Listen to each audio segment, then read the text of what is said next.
satu mobil mewah berwarna putih dengan nomor polisi BG999ED milik Bribka Edi Purwanto, anggota polisi yang melakukan pengancaman pada seorang pengendara mobil menggunakan nomor polisi palsu.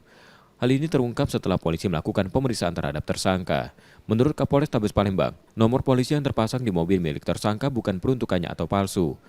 Namun meski tim penyidik dari Unit Pidana Umum Polrestabes Palembang tidak melakukan pemeriksaan lanjutan soal nomor polisi tersebut dan harta tersangka, karena hanya fokus pada tindak pidana yang dilaporkan korban.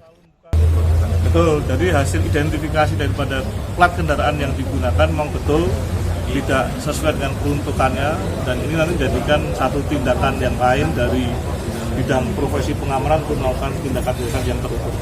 Untuk pelaku sendiri, Tersangka telah diserahkan tim penyidik ke tempat khusus atau Patsus Bid Propam Polda Sumsel. Yudi Kiswanto, Kompas TV, Palembang, Sumatera Selatan.